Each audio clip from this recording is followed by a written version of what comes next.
अवांजी समातुन ताईं radio voice of Sindh London. जदीद सिंधी शायरी जो नुमाइंदा शाइर। संदसि जनम 5 सेप्टेम्बर 1966 ते ॻोठ मशाइख होथी तालके ऐं ज़िले टंडियल यार में हाजी ग़ुलाम रसूल दरस जे घर में थियो। हसन दरस जा वॾा असल में लाखा ज़ात जा आहिनि, पर संदन ॾाढे मशाइख होथी इलाइक़े खे सहर वर्दिया सिलसिले जे मुल्तानी बुज़ुर्ग हथां खिलाफ़त ऐं दरस जे ख़िताब मिलण खां पोइ दरस सॾिजण लॻा। हसन दरस जे वालिद ग़ुलाम रसूल दरस खे 2 शादियुनि मां 4 धीअरनि ऐं 2 पुटनि जो औलाद थियो। हसन दरस संदसि आख़िरी औलाद हो। मथस नालो बि संदसि ॾाॾे मोहम्मद हसन दरस जो रखियो वियो। उन करे ॾाॾे जी निस्बत सां खेसि घर में कोड मां ॾाढो सॾींदा हुआ। सिंधी ॿोली जो हीअ मुनफ़रिद ऐं सगारो शाइर 16 जून 2011 ते असरवेल हैदराबाद में वाधू वाह वटि हादिसे जो शिकार थियो ऐं केतिरा ई कलाक ॿिनि पुलिस थाणनि कासिमाबाद ऐं जीवार कॉलोनी जे तकरार सबबि ज़ख़्मी हालत में तड़पी लाॾाणो करे वियो। ऐं हाणे पेश करियूं था हसन दरस जी ख़ूबसूरत शाइरी। हसन दरस पंहिंजे ख़ूबसूरत ग़ज़ल में लिखे थो, कंदियूं लोड सां होॾ छाही हवाऊं, तुंहिंजी टोर ते घोर थी पियूं घटाऊं, तुंहिंजे मोह जे ॾोह जकड़े विधो, ज़ंजीरनि ज़ुल्फ़नि जूं अरड़ियूं अदाऊं, असीं गस जे वस में न रहियासीं, अखियुनि ई अखियुनि में रुकियाऊं राहूं, इहे महक में टहक परता अव्हां खे, अव्हां जा अव्हां सां असां साण आहूं, कंहिं नार जी सार आलियूं अखियूं कियूं, थियो चाह वियो चैन मन में चिताऊं, वुठो राति ऐं ॾात कड़का कया, गॾु मीत ऐं गीत जूं गुज़र गाहूं,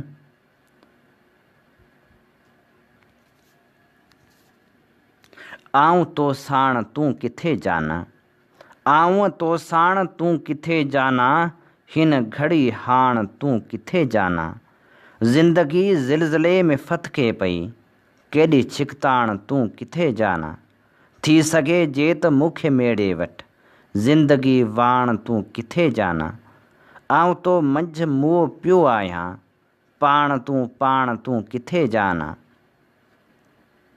चप मुंहिंजा त सुकनि पिया सागर ते, अख आलाण तूं किथे जाना, कंहिं घड़ी मंझि तूं घुमी पई, को सफ़र साण तूं किथे जाना, आऊं ऋण में रड़ी सड़ी वेंदुसि, मां थियसि पाण तूं किथे जाना, मुंहिंजे सीने में तुंहिंजे सहके जो आ लॻल बाण तूं किथे जाना, जिस्म तुंहिंजे जी गूंजंदड़ गर्मी, केॾी कोसाण तूं किथे जाना,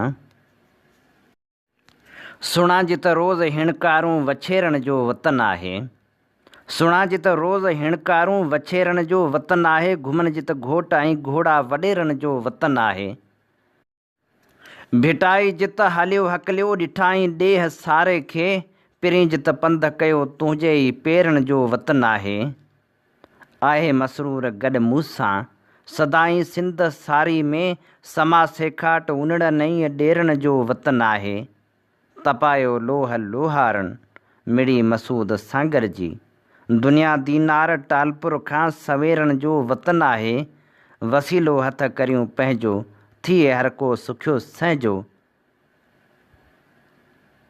कुछे थी रोज़ ही कींझर मछेरनि जो वतन आहे, थधी टाली सुठी चंपा वॾा बड़ वाह ते बीठल, बबर निम नाज़बू मोतियो ऐं ॿेरनि जो वतन आहे, असीं कुझु आर्या ऐं लोका सुलोका किनारनि जा, दरावड़ दोस्त पंहिंजनि ऐं दलेरनि जो वतन आहे, हसन ही सिंधड़ी सोणी असांजी जिंद सां रहंदी, न मेरनि जो न एरनि जो न घेरनि जो वतन आहे, उभो पंध पंहिंजो हवा पेर हेठां, सभई शेर सटबा सवा शेर हेठां, छणी छांव आख़िर पट ते सुम्ही पई, वणनि जा वॾा बुंड काठेर हेठां, असां हर घड़ी खे घुमाए ॾिठो पए, परे खां लंघी वियो वरी केर हेठां, जीअण जाॻंदो आहे मरण निंड वांगुरु, इमारत सुती आहे वॾे ढेर हेठां, वरी वण खे बीही त स्वर में धूणियाऊं, निढनि ॿारड़नि पए खयां ॿेर हेठां, उहो ई विछाणो उहो ई ओढणो आहे। मिटी आहे मथां खां उहा मेर हेठां, हसन हाए तुंहिंजूं अखियूं ॿई उकाबूं, छिके छोकरी खे खणो छेर हेठां। अख में पोढ़ा ॻोढ़ा आहिनि, लोढ़ा लोढ़ा ॻोढ़ा आहिनि, तरसन विरसन बरसन बीठा, घोड़ा घोड़ा ॻोढ़ा आहिनि। माठ मुठी में मूढ़ा आहिनि, गूंगा ॿोड़ा ॻोढ़ा आहिनि। सहमिल सहमिल हीसिल हारिल, सोढ़ा सोढ़ा ॻोढ़ा आहिनि। आऊं अकेलो आहियां छाहे, जोड़ा जोड़ा ॻोढ़ा आहिनि। मूं वटि छाहे कुझु बि नाहे, हाय विछोड़ा ॻोढ़ा आहिनि। हीअ असीं पंहिंजे समातनि जी नज़र करे रहिया हुआसीं हसन दर्स जी ख़ूबसूरत शाइरी। सिंध जो क़ौमी आवाज़ voice of Sindh London web radio ऐं टीवी चैनल जेको गुज़िरियल 13 सालनि खां सिंध सां थींदड़ ज़्यादतियुनि नाइंसाफ़ियुनि ख़िलाफ़ सगारो आवाज़ बणिजी दुनिया जी कुंड कुड़िछ में पहुचे थो।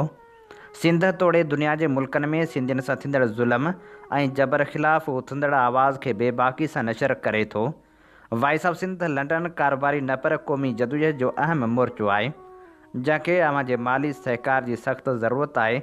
उन आवाज़ खे घर घर ऐं शहर शहर पहुचाइण लाइ पंहिंजो क़ौमी फ़र्ज़ु अदा कयो।